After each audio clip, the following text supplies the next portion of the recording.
This lecture really is about, the formation, in some ways, the formation of the church, and I want to encourage you to rethink that, because if you actually go online and look what GBGM has already published, including several other things, maybe accepting those, it's really quite remarkable, and it's a place, if you want to think seriously about the nature and function and mission of the church, that's where you ought to go. I mean, in some ways, the holdings on your website are much more substantial, sadly, than what you can readily get from Abingdon. So this is, in some ways, a word of exhortation, but it's also a celebration of what y'all have done to this point, and what really informs this. Now, this handout that you have is for taking notes, but also drawing pictures and other marginalia. And what it does is it sort of sets out the chapters of this book, but it also maps the history of formation for ministry on this side of the Atlantic. And so I want to take you briefly through these stages. You'll, I think, find reading it more precise. But I think it's helpful to get the stages in view, to get a sense of how things have unfolded. And I want to come back then and say briefly that although these are stages that characterize one period in the formation, they all live on today in the formation process. So this is both a mapping of our history and in some ways a characterizing of the diverse factors that are really formative today. So let's start council. You can see that this is primarily for those folks from 1773 on, when the first conference met here. And they gave Rob Williams instructions not to publish any more books, but that's because they wanted their publications circulated officially from John Wesley. And so what was really important from the very start was that Methodist people, but particularly the preachers, have Wesley's writings. That was the guidance for the understanding of the Christian faith, most obviously, but also for the practice of ministry. And so the books were really very important, and they were primarily Wesley's books, or things that Wesley published. So that's the first thing to note. And I alert on the column there, you don't have the books before you, page 98, the first meetings of our council, the predecessor to General Conference, which devoted much of its attention to the regulating of the book business for early Methodism. So that's the first part of this, but also the other 3 points are important. One then is now learned ministry by doing it. From the start, we've not been like the Presbyterians, who want people to graduate first and then put in churches. We have insisted that people undertake ministry from the get-go. The third point is also important, and this is that we sometimes think of loners in this early period, but one learned ministry from the start, class leader, exhorter, and on up, in community, in relationship, from watching and learning and being reprimanded and instructed. And finally, from the get-go, the expectation that one would grow in one's gifts, grace, singular, please, and fruit. So these 4 items were really there from the get-go, and as I say, in some ways, formative. Early American Methodism, because it worked across the landscape on the coast and then increasingly inland, discovered that it had a lot to do in training its persons. And so pretty early on, it was very common to appoint 2 people to a circuit. A person who is more senior, in some cases already a full member of conference and later, after 1784, ordained. In other cases, simply just further along. But this was a tutelage, and the senior person was, as I indicated there, tutor and mentor, supervisor, and in some ways, family So and early Methodism didn't want to take people in who were married, so the relationships in these conferences were very intimate and close, and the relationships to your tutor were very important. And the yoke fellowing, you might think, wouldn't pertain if you were on a 6-week circuit and 6 or 3 weeks, however, apart. But if you actually look at the journals of these folks, they spent time getting together to go to quarterly conference. So 4 times a year they were together for several days, and then they would travel together from the circuit to the next circuit, pick up folks to the third circuit, and so forth. And so by the time they got to conference, there would be a whole assemblage of folks who would laugh and pray and tell jokes, but preach as they went along, and pray and nurture one another in the faith. And if Asbury happened to be on the route, it would be a huge crowd. So, and one preacher whose work I looked at and who left us very complete notes, was quite a long distance from his conference. He was up, I think, in New York or up Pennsylvania, and was going to Baltimore. He spent a third of the year with other preachers, which is really quite remarkable. So this formational process, the mentoring, was really very, very, very important and quite standardized well into the 19th century. So collegial is the second category. The third one is conferenced. And what the early Methodists had discovered really by the time Asbury died in 1816 was that if you left it to each of the preachers to read, even with some counsel from a circuit rider colleague, they might or might not actually do the reading, and there's no telling what they read. And so in 1816, or 1817, I have the first list, which I reproduce in the book, the Methodists laid out a reading list on the basis of which persons would be interviewed for deacons and then elders' orders. And what you need to know is that relatively common reading list continued in American Methodism, at least in the Methodist Episcopal and Methodist Episcopal Church South portions of it, well into the 20th century. In fact, Methodism's fundamentalist controversy in the 1920s was over the inclusion on the mandatory reading list of heretics from BU, which is, of course, sort of standard for those of us in the South. But, so the course of study was changed from time to time, but it was a remarkable set of reading, some in basic church history, a lot in Wesley, some things having to do with basic skills, writing skills, and the like. But have a look at the list there, and you will be amazed at the commentaries that are mentioned specifically, and the Wesleyana that is referred to by a short term.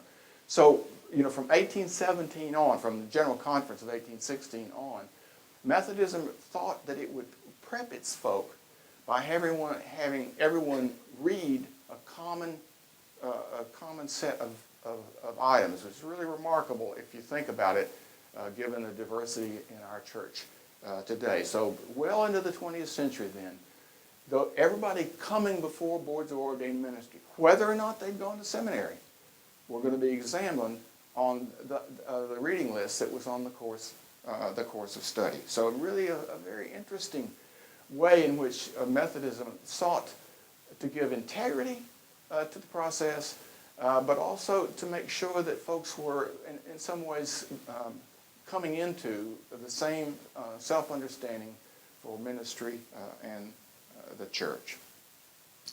By the 1830s, Methodism was losing some of its brightest and best and most well-heeled because they chose to go to heretical places like Princeton or Andover for college and then to seminary, to Yale, Harvard, or places like that, and then on to the seminaries. And so the church was really worried about that. And so across the country, really starting in the 1820s, but really increasingly in the 1830s and 40s, the Methodist conferences put schools almost everywhere. It's just amazing. I mean, there were a huge number, many of which didn't survive the Civil War, but they continued in remarkable to a remarkable degree, as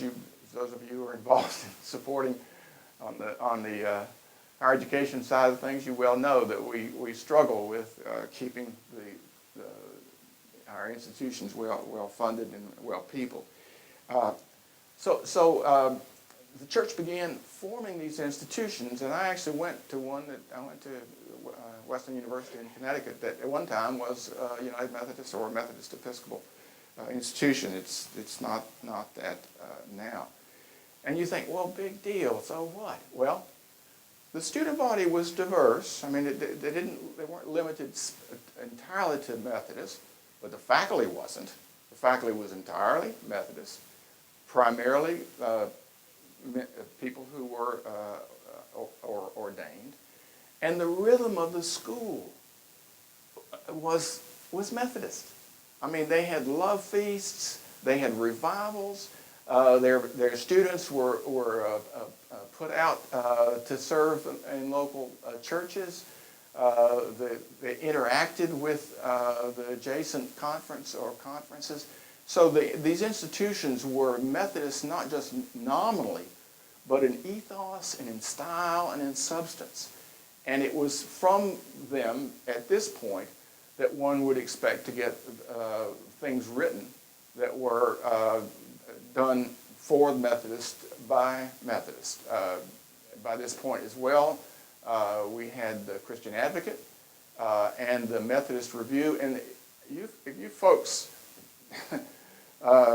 you need to know that Myron Wingfield is your representative on the Methodist Review, that you put money into it, and that it is a successor to the Methodist Quarterly Review that goes back to 1818. And it succeeds Quarterly Review and Religion and Life before that. So when Quarterly Review, when the publishing house pulled its plug and funding of Quarterly Review, several of us put this together. It is sponsored in funds from all 13 United Methodist seminaries, and with big chunks put in by Candler and Perkins, where we are staffed. It is free, and I would really encourage you to subscribe to it, and particularly to note the quarterly that Rex Matthews puts out that maps what's going on in a scholarly or academic way and things having to do with Wesleyana and Methodistica.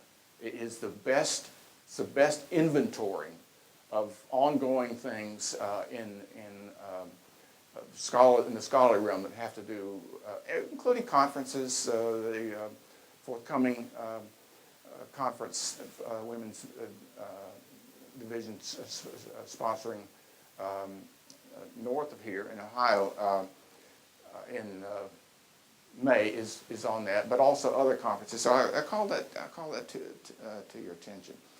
So colleges were really very, very important and continued to be so, as I say, well into the 20th century because required seminary came late in our life. After the Civil War, and particularly towards the end of the century, Methodism recognized that it needed to do actually even more than it was doing through colleges. And so first Boston and Garrett and then Drew and other institutions were put on a post-collegiate basis as the place where one would go for formation for ministry. And you see the categories that I have under that it seems to me are important to take note of, because the seminaries really do then become the citadel for learning in the Methodist realm. The theological leadership is brought there. They set templates for formation. They produce the studies of church and ministry, and they write the books that are required for people through the boards of ordained ministry. So that continues to this day. They're really quite important in formation, and we put a lot of money. You folks are instrumental in mediating that, so you know a good bit about it. The sixth category I call synthesized, and this really pertains to the sort of late 1920s, 1930s, particularly before and after the Second World War, when Methodists really discover that the ministry for which they're preparing people is far more complex and differentiated and specialized than the sort of training preachers of the ancient mode. And so what schools put in place are much more sophisticated field education programs. They incorporate CPE into the program. They recognize diverse ministries. Deaconesses finally is part of it. And they begin to see the ministry in professional terms and are in dialogue with other parts of the higher education world, and certainly other seminaries.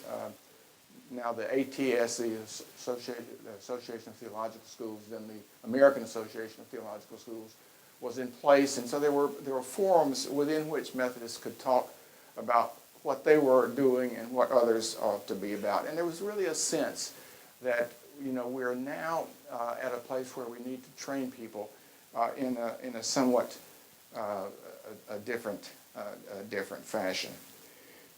I want to turn to the seventh one in just a minute, but what I think is helpful to get a sense of is sort of the heroes for each of these stages. So I picked out figures, primarily folks who are in ministry, who in some ways stand for these different stages. So for that first one, really pretty obvious, Francis Asbury, but you might include Black Harry Hooser as well, though he was apparently not very literate. For the collegial stage, perhaps no one better than Freeborn Garretson, who was actually nominated for what we'd call episcopacy, but decided not to. With his wife, Catherine Garretson, set up an enclave in New York that welcomed people in. So the sort of yoke fellowing that is typical of that second stage, he's paramount in his book was one of the first ones created from the American side. For the conference, no one better than Peter Cartwright, who actually opposed the creation of seminaries and opposed mandating collegiate education for preachers. He thought it much better that they would come through the regiment of being guided by one another. For collegiate, maybe a good German, not from our not from United Brethren, but William Nast, who was actually educated on the other side of the Atlantic, University of Tübingen, editor from 1839 to 91 of their Christliche Poesie, the German publication, and President Baldwin Wallace from 1864 to 1889 for 25 years. For the synthesized, let me suggest three folks who hold a PhD. Georgia Harkness, who in some ways, though not fully ordained, stood for everything that needed to be remedied raised the flag for all the causes that needed attention, including those in ministry. Her BU degree was from PhD, and she's a long time at Garrett. The second one, personal friend, Maud Jensen, who was the first woman fully ordained in 1956, and whose father, I think, was killed in Korea and missioned there herself. And then, of course, Marjorie Matthews, our first woman bishop. So in ways, it seems to me these three hold together the synthesized ideals. For contextualize, I want to have you run quickly with me through what's on the next page, actually 2 pages. The first set of categories replicate what's actually in the book and pertain particularly to students in church. And I itemize these because it's sort of easy to forget just what incredible pressures seminaries went through in the last quarter of the 20th century. Many of you could name a good chunk of them, and you may be able to identify some that I haven't listed here. But here are the ones, real quickly. The civil rights, anti-war, anti-poverty initiatives, the integration of our schools gradually, but also the white flight. And one of the things that you folks should know is that aside from the 2 recently founded ones, Methesco and our friends in St. Paul, all of our official schools, at least on the Methodist side, were put in university contexts. Some of them, many of them constitutive parts of universities initially. Now some more distantly related, so Aleph and Denver and Garrett and Northwestern and Claremont and Southern Cal. The universities are no longer United Methodist, but initially they were. So it's really important, I think, to see this. Growing numbers of women among students and gradually among faculty. The disparate vocational and learning agendas folks brought, the division of American Protestantism, and especially the liberal causes, ecumenical, interreligious things. Diminished denominational consciousness. You folks probably aware of the fact that, in the church generally, people, take the signs down, but we are hyper-denominational in boards of ordained ministry. I mean, so it's a very strange sort of duality with which we lead. The diverse, increasingly diverse student body, including those who, declare for ministry 5 days after they've been converted. The interplay of various programs and so forth. And then at the bottom in the next page then, the way in which the faculties attempt to live with this, and I'm very conscious of it, having played various faculty and administrative roles. So let me run through with that. So faculties tried to cope. They underwent sensitivity training or did immersion trips. They revised their programs. They experimented with new models. They attempted to live with the diverse student cohorts. They taught out of various perspectives. They let the doctoral programs inform their teaching.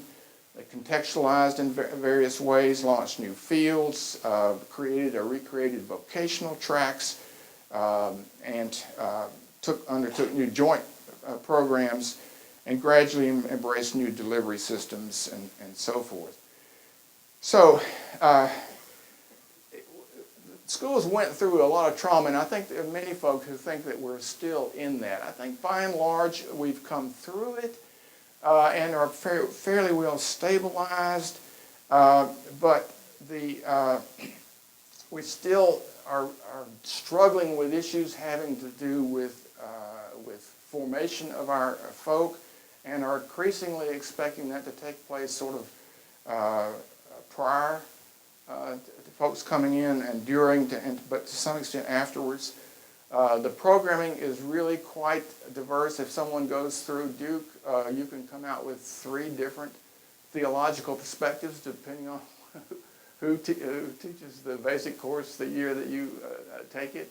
And that's true in so many of our places, because our faculties, and you're right in the midst of this, our faculties are not primarily United Methodists. In fact, if you look at Duke, we have a slight majority of United Methodists, but not among the tenured folks. And frankly, boards of ordained ministry hurt their cause by the constraints that they put on folk who wanted to maintain their orders or progress toward orders, but also pursue a PhD. Several of you have heard this story before. One of my favorite stories is the daughter of Albert Ayner, who was a United Methodist, but head of the Black African School in North Carolina. And at one of the recruiting events at the American Academy of Religion, I saw her, and she was finishing a PhD in, I think, New Testament at Union. And, an African American to teach biblical studies on a seminary faculty, what an incredible appointment would that be. And so I said, how exciting that really, when are you going to get through and what's going on? She said, well, I'm being ordained. I said, oh, great. She said, as a Presbyterian, because my board of ordained ministry would not accept me. So, her life now is as a Presbyterian, though her family was in Methodist missions, and her father at Drew, and then in North Carolina at Hood. And you think, why are we so short-sighted? So advising is really much more complex when you don't have a fully Methodist faculty. It's really a different challenge. So I want to move us on in just a minute to this last stage, counseled again with new horizons, new clientele, new programming. But first, let me go back through these stages that we've just visited, just to get you a sense of not just them as stages, but of how they lived on, say up into the 1950s in our church. So, counseled, how? By being baptized and taken from a Methodist family to a church, being brought into the Sunday school from the get-go, being nurtured in a family that was Methodist, and going on to vacation Bible school when a little older. The collegial stage, it seems to me, nicely represented by the MYF and then successive entities of that sort. Conference, our camps, Methodist camps, I recall those myself. Collegiate, you name it. For me, the great example is Wofford, because years ago you could take a bus down there and put 20 students on and just haul them up there for entry to Duke Divinity School the next year. I mean, the numbers that were flowing through our system were just incredible. Seminary, well, I have to take Duke. My dad was there before I, all 3 degrees from there. The synthesized, what role, who was playing that? The Methodist faculty. Contextualized for Duke, again, the Duke Endowment put folks out in small churches across the state from the get-go for a full summer, paid for their housing, and gave them a stipend when they returned, and then conference life carried on. So, up into the 1950s, you could look at North Carolina and you could see not only that these stages had occurred, albeit Duke was not founded in the 1830s, but you could see their interplay if you were really careful. All these stages that Methodism had set out successively to form persons for ministry were alive but functioning in a slightly different way in different contexts. Well, let me tell you my own story, because I know you have been wanting, can he? Okay, now to some extent, my dad was, I was born when he was a pastor in Cullowhee, North Carolina, and, Methodist, grew up Methodist, so to some extent, and, I'm subjected to all the Sunday school and things of that sort. So there was a sense in which counsel was there for me, and I went through God and Country. So I had it, but I think in some ways it really wasn't until I got to Drew as post-PhD that I really began to see what the counseling meant with respect to the exercise of ministry. So that was late. Collegial, a little earlier. Worked in East Harlem Protestant Parish when I was at Union. Went on the student interracial ministry in the summer. Worked with classmates. So there was some of the collegial aspects of it. Not during, not early on, but once I had decided that I was actually going to go to seminary and was there. The conference, the sort of guidance as to what it really means to be in ministry. Well, again, I don't think that happened until late 1960s, actually 1970s, when I was at Drew, and was at a Methodist church on the corner there that had the president of the university and all the deans and a good chunk of the faculty and some of the college faculty, and I was really brought into a community that would sort of guided me in my own reading on things. And I was not a Methodist scholar there. My dissertation was on English Unitarianism of all things. So I had to learn this stuff from the get-go. Collegiate, I went to Wesleyan University, but it was not Methodist. So it was really through Operation Crossroads Africa and other things that I got a sense of what it really meant to be in a collegiate setting. Seminary, that was formative, certainly formative for me, though it wasn't, it wasn't a United Methodist school. The synthesized, well, actually, I don't think that occurred until I got to Duke, which was, a second, I was after 17 years of being in theological education. I got to Duke, and I began to see how CPE and their field program and other things interplayed in a significant way. And so the contextualization I really learned late. And the counsel really comes, as you'll see in a minute, in preparation for this lecture.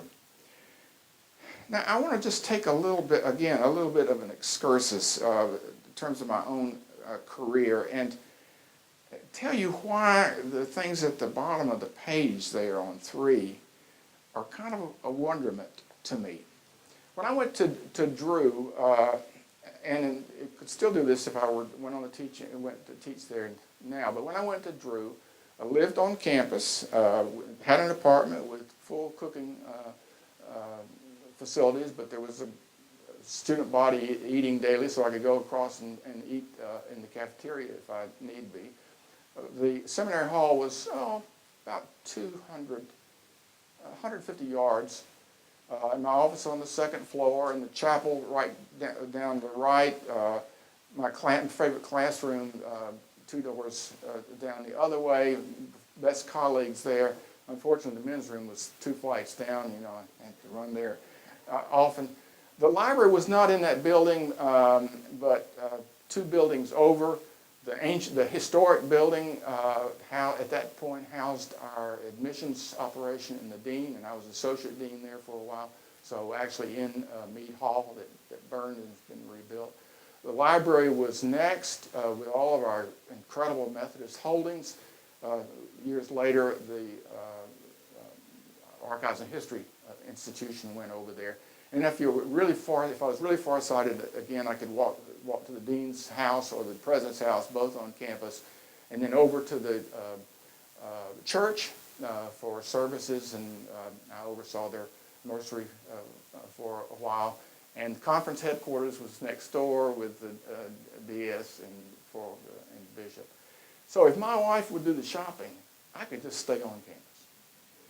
Now, if you go to Candler, which was my next, not my next stop, but I want to talk to next, with a brand new building, you can, if you get into, eat at home and, sleep there, but you get to the complex there, and library and faculty offices and teaching space and just wonderful study areas in one building, and across a little plaza is Cannon Chapel with a bookstore and a luncheon thing. And then if you're brave, you can walk elsewhere for lunch, but everything right in that complex. Divinity School, Duke Divinity School, even better in some respects. Again, you have to eat and sleep at home, but on a rainy day, if I get in there, everything is there. Men's room right next door, the copy room across the hall, library up one flight, the bookstore around the corner, lunchroom next, and this grand new chapel up there. If I'm really open-minded and want to think about things Methodist, I can go down to the Methodist Randy Maddox and folks down one flight. So several flights up, religion department, the same thing. So I get in there, everything is just there. So you can see that those boldings there, my faculty administrative seminary tour. So getting to theological education meant getting on campus at Drew, into Candler's buildings in the complex, and simply to the Duke Divinity complex. Now, of course, unless you actually got to be a chaplain at Duke or Candler or Drew, you'd have to go off campus for field education. Did CPE, you would have to go elsewhere on the university campuses. But for the programming, what really struck me as I was getting ready for this was how well we had brought into a building complex the systems that would prepare persons for ministry, and how all one really had to do was just get into the building and do all the things that were there. And it was incredible what was then possible, because it was all simply right there. But as I was getting ready for this, and this is the third time I've had a chance to talk about this here. But as I was getting ready for it, I thought, have I told this story right? And as a firm advocate for keeping our focus on North America, am I being fair? And so, here I'm in Duke Divinity School, and everything is there. If you come here, you can prepare for ministry, and you just do this in the building and you go out. And I thought, this is a building that sees the role of forming persons for ministry in the United Methodist Church and in the U.S. in an extraordinary way. But then, I just thought about what happens if I wander around a bit. So if I come out of my office and turn right, and look at the list down there, I come to the office for leadership education, or one of the offices for leadership education at Duke Divinity School, but it actually should be leadership education from Duke Divinity School, because its primary clientele are young, outstanding clergy, denomination and other Christian institutions, wider communities through its online publication, and denominational leadership. These are not folks who are in the MDiv program. And it's called Denominational Leadership Equips Denominational Staff Members who have previously served congregations with tools and strategies to effectively navigate the complexities and changing landscape of institutional leadership. Now, if I'm really thinking creatively, and staffing is there, but also downtown, I believe there are 10 staff persons in all involved in that. If I turn the other way, come out of my office and turn left, I come to the Center for Reconciliation. I'd love to chat with the woman next door, but she might as well be doing programming in East Africa. The program there serves, it's called the Great Lakes Initiative, serves Uganda, Rwanda, Burundi, and the Democratic Republic of Congo. And they've just created a center for Christians from Kenya, Japan, China, and Hong Kong. So again, programming that is not for Duke Divinity students, or even just to have them involved abroad, but actually programming aimed at persons in other religious community. If I'm really adventurous and go one more door over, I hit the Hispanic House of Studies, which of course does a lot with our Hispanic students there, for both North Carolina and Western North Carolina conferences. But it's also running programs in El Salvador, Guatemala, and Peru. The first two are actually co-sponsored by GBHEM and GBGM. The first meets twice a year for a week for students. This is the one in El Salvador, taking staff down there, train 60 students per unit. The one in Guatemala also has 60 students, meets more briefly for 2.5-day sessions, and the Peruvian one is cooperative with the Methodist Church of Peru. The same office cluster are the thriving rural communities, which offers some help for our own students, but often reaches beyond them. And if I'm really feeling adventuresome, I can go upstairs and find the Duke Clergy Health Initiative. It has an $18 million 7-year program to improve the health and well-being of United Methodist clergy in North Carolina. The Theology, Medicine, and Culture endeavor features transdisciplinary conversation and practical collaboration, I'm quoting, at the intersections of religion, theology, and healthcare, and draws faculty from theology, medicine, nursing, and public health for various outreach.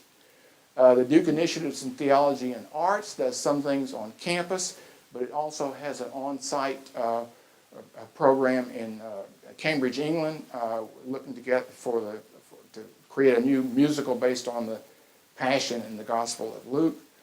The Summer Institute for Reconciliation involves various publics, not students, for sustained program. The Lifelong Learning Program includes some things for clergy, some for laity, some for institutional leaders, all. And then it has a Duke Youth Academy, one of the Lilly funded things that brings high school kids.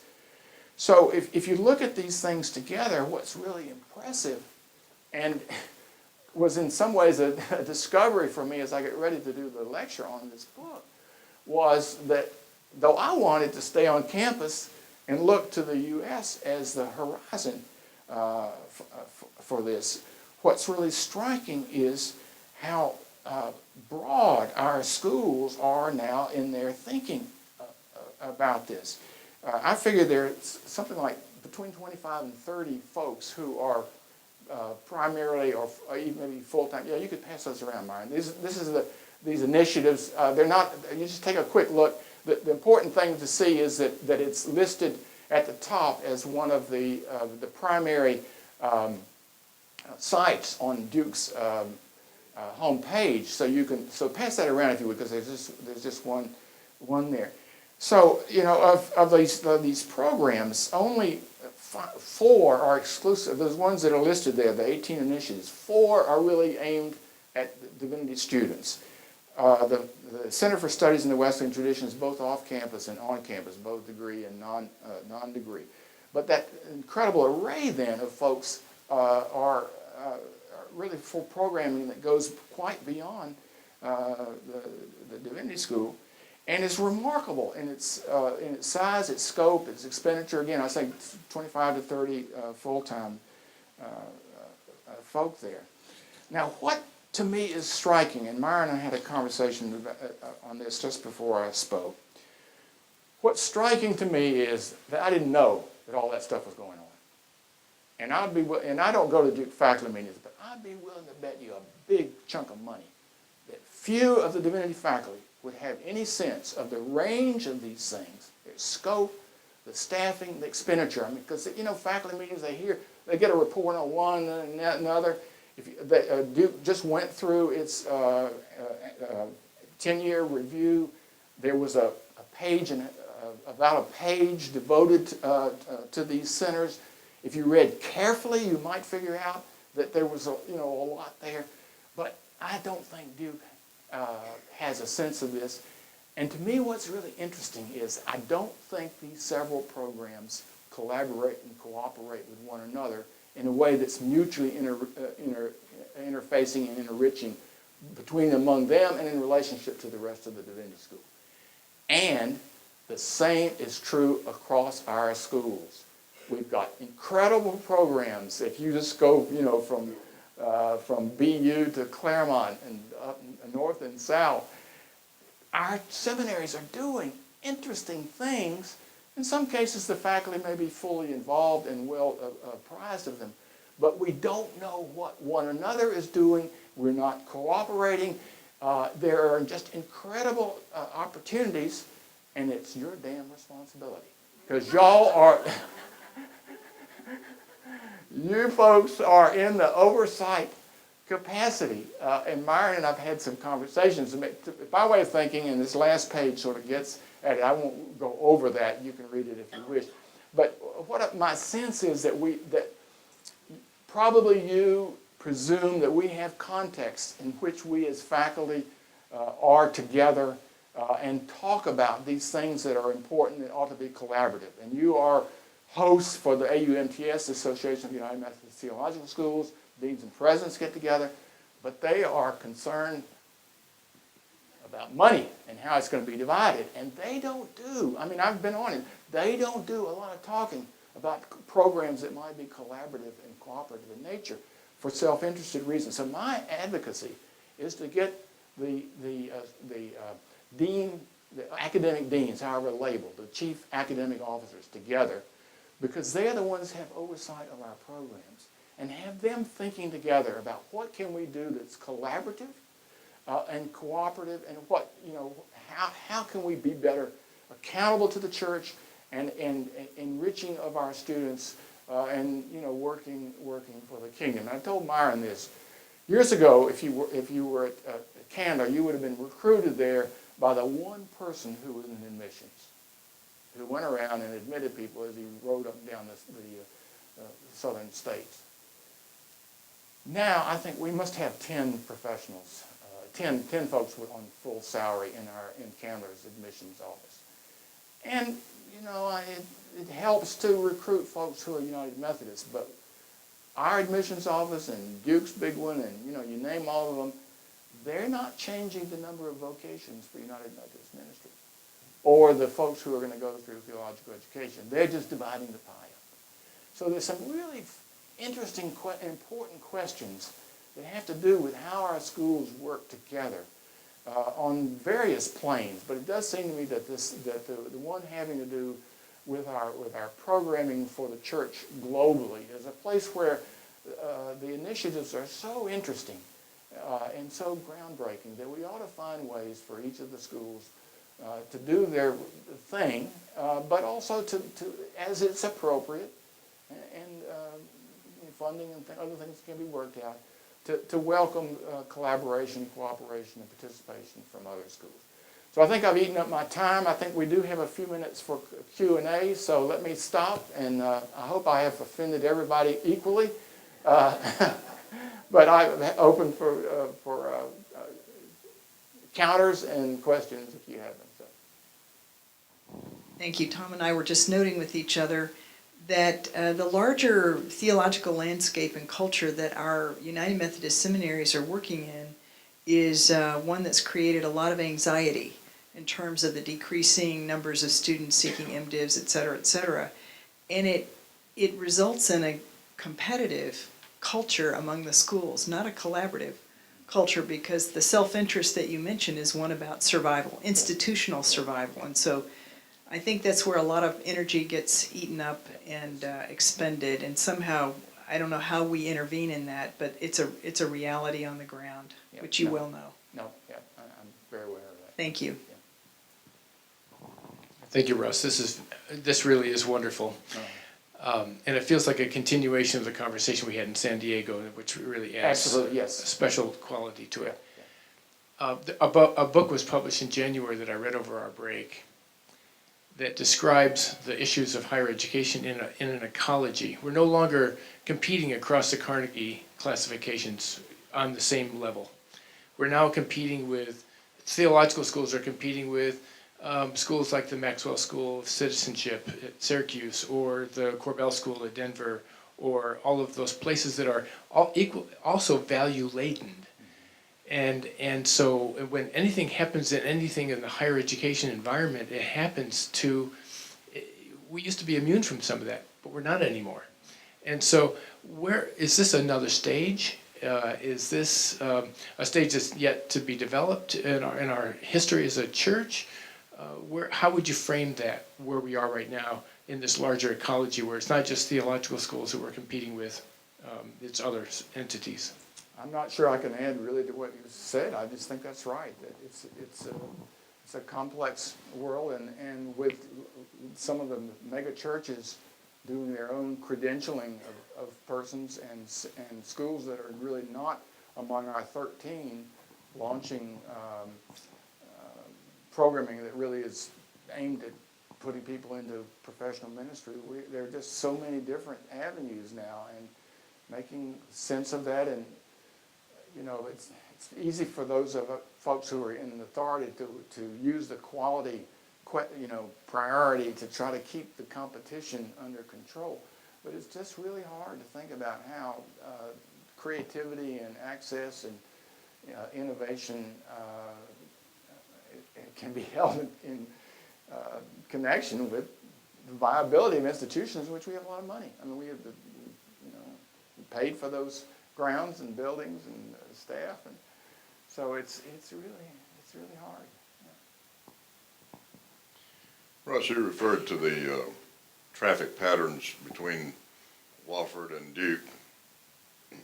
Same thing was true in many of our institutions, Millsaps and Birmingham Southern to Candler and so forth. Yeah. And I don't think anyone wants necessarily to recoup that model. But in succeeding generations, we've seen, and I grieve over enormously, separation of church and its institutions. Institutions have lost interest in the church. United Methodist institution lost interest in the church. Church has lost interest in them. Do you think there's any way we can recoup or reestablish some kind of constructive relationship between our colleges and universities and the church, especially in this time of anti-intellectualism and Tea Partyism and so forth? Well, I'm not optimistic about sort of general outreach to the church, but it does seem to me that boards of ordained ministry ought to be some way of encouraging them to think in more strategic long-term bases about the well-being of our church and what it means really to have vibrant chaplaincy. I mean, there are a lot of places that got rid of their chaplains, and so you don't really have a United Methodist ethos, in religious ethos there. So I just think, I mean, the boards would be certainly one place to start, because things are so conference-based in terms of the system, and just to really work at conferences to see, think long-term.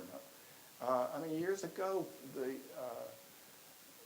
people who were raised and not raised in religious contexts were given new visions by college chaplaincies, and so came out with a sense of what they might do, whether they went to ministry or not, in local churches. And I still remember a conference years ago at Duke. I don't know whether you were there, and someone remarking on how many of our members of our local church had been to either the Greensboro College or to one of the Methodist institutions. I mean, there's just so much of the leadership of our local church that came out of our colleges. And for a long time, the boards have been just indifferent, if not hostile, to that. And it's not thinking strategically ahead. I mean, they're worried about the group that's coming through. That's fine. They have to deal with that. But we just do need to think in more long-term basis about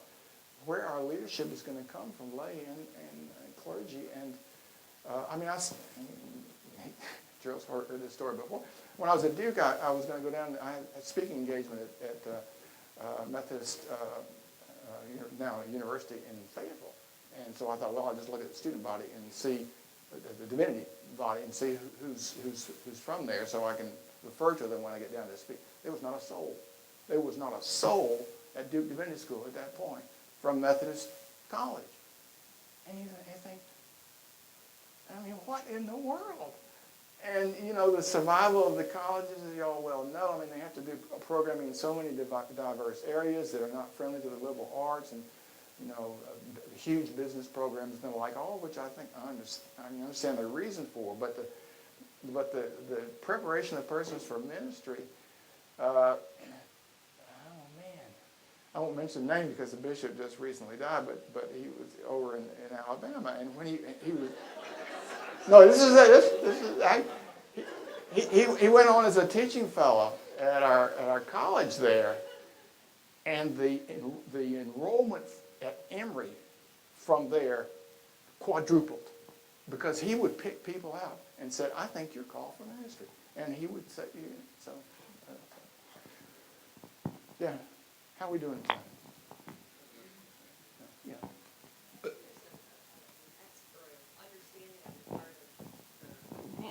Organization, that there is a need for colleges in the Methodist tradition to be more aligned with Methodist values.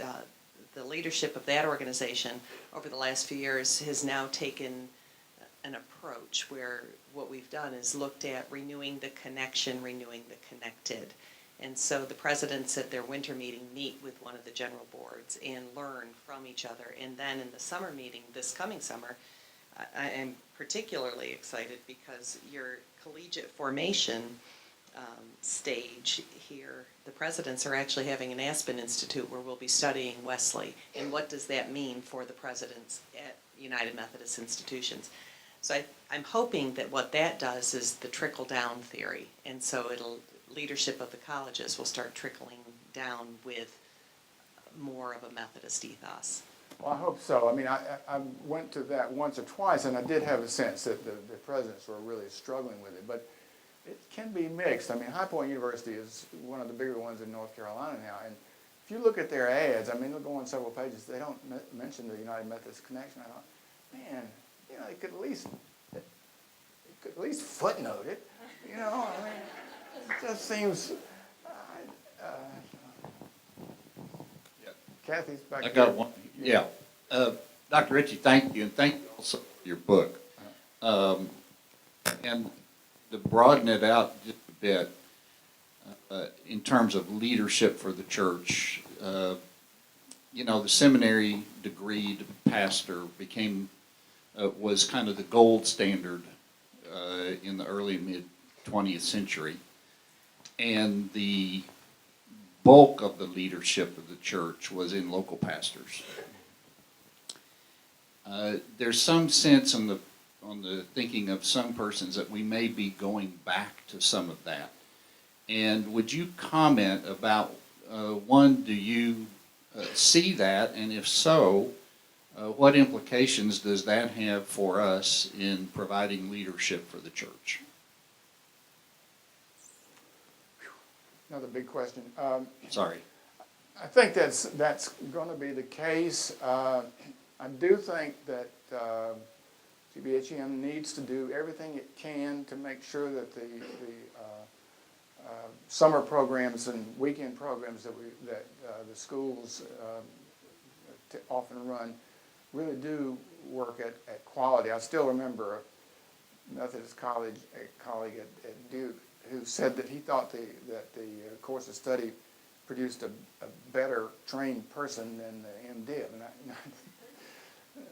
I think 3 years is better than 5 months. But I think these programs can be, they've been strong. They need to be, you folks need to keep watch over them and make sure that they're working, because I think that's right. And to me, what the church really needs to do is to fix its, and I hope the ministry study is going to do this. I think people who are appointed in charge of local churches need to be given some kind of elders' orders, if it's temporary or whatever. I think one of the really disgraces is that we have people doing sacraments whom the rest of Christendom really wouldn't recognize as viable. And I say that as a longtime member of the Episcopal United Methodist Dialogue, which is now sort of in hiatus, because I think the Episcopalians have finally realized that we are just so sloppy on things like sacraments and orders. And to me, that would be in keeping with our older tradition of having people who come through and since the course of study or other sort of credentialing, and who are put in charge, so recognized. But I know there are legitimate arguments on all sides.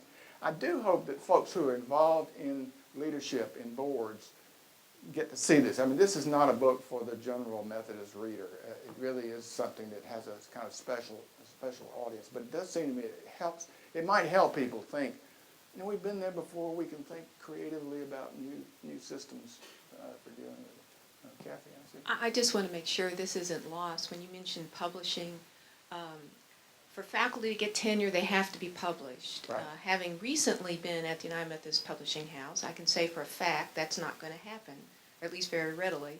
I'm at a more Baptist place now. But I think there is a place for the general board to do some publishing to help folks get tenure, to help these kinds of books that you've written get out and be distributed. I just didn't want that to fall on deaf ears. Thanks, yeah. And I do think that you've done a good job, Myron, in putting this out in places so that it gets noticed. So it's gotten good notice. Yeah. Thanks for pointing out that I broke the rules. Not knowingly. No, exactly, absolutely innocently.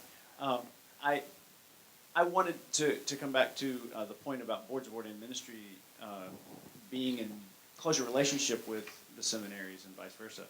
And to say that I just this week, and maybe Ianther Mills would be the better one to speak to this because she's the one who brought it to my attention, but she, as a graduate of Wesley Seminary, received notice that they are entering into a dialogue along with Drew and Boston and the Northeast Jurisdiction Boards of Ordained Ministry, just to sit down and talk about processes and the relationship between the conferences and the schools that primarily serve that region. And that's very much in the spirit and a good example of what we lifted up as a possibility at the consultation in San Diego about, without any legislation or requirement, just cultivating a relationship between the churches, the conferences, the seminaries, and seeing what comes of that renewed relationship and that renewed dialogue. And I just wanted to lift that up as a sign of hope and as an example that could be done across our jurisdictions. And Episcopal leadership plays a role in that, guiding the boards to do that. Hi, thank you so much for this lecture. I found it fascinating. I graduated in 2013 from Duke Divinity. And so from a student's perspective, or a recent student's perspective, I found this really neat. I'm curious, I was in the Anglican Episcopal House of Studies, and I even worked for them for a time. And I have a certificate in gender theology and ministry. And because I did disabilities under that, I learned a lot from the theology and medicine certificate program. So from the perspective of a student, I found the spirit to be very collaborative. I felt like there was a lot of ripples that went from one to the other. I relied very heavily, and even just in my coursework, the most formative professors I had were Willie Jennings, who is Baptist, and Grant Wacker, who is Methodist. And so as an Episcopalian, my formation, the parts of my formation that I felt were most crucial as a lay minister in the Episcopal Church were from non-Anglican professors. Not that I didn't love my Anglican professors. So I'm just curious how much of this, because it does seem like, on your side of it as a professor, it sounds like there is an institutional gap that you're seeing between these initiatives or even between different schools that as a student I didn't feel quite as strongly. And so I'm wondering how we might be able to crowdsource and have this a student-led initiative to fill these gaps and to kind of make these collaborations start working from the student perspective, student-led perspective. One of the complaints that's sometimes made, not of Episcopalians, but of United Methodists, is that they're just not sufficiently initiative-taking. And I think, if you go to any one of our schools, there will be these cohorts, like you described, that function like our old class meetings in terms of relationships and support, direction, counsel, and the like. So in any one of our schools, you can find certainly subgroups that are functioning in the formational way, often with particular goals in mind. But it's harder for the school as a whole to regularize that process. And so every few years, each school reinvents some kind of first-year course or exposure or dividing of students to try to regularize that kind of goal orientation, camaraderie, mutual support that helps one, go through the regimens of all the reading and stuff and come out with a strong sense of identity and a purpose and a vocation. So it's not a problem at every place to find the sort of subgroups that are functioning this way. But again, Duke is very highly diverse with the different sorts of groups. And so, knowing how to find your group. I mean, some people find them right away and through,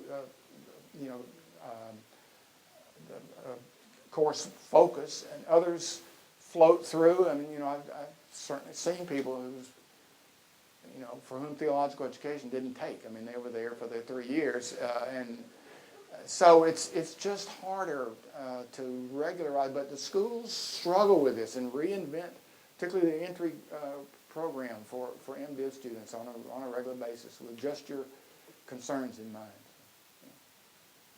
Dr. Richey, we have time for one more question. Okay. Dr. Richey? Yeah. Thank you very much, and I admire your scholarship and contributions to the church and the theological education. Would you please explain a little more about the future of theological education as we globally engage in more online education in higher education? So how do you see the future of theological education in this digital age? I see it in your lap.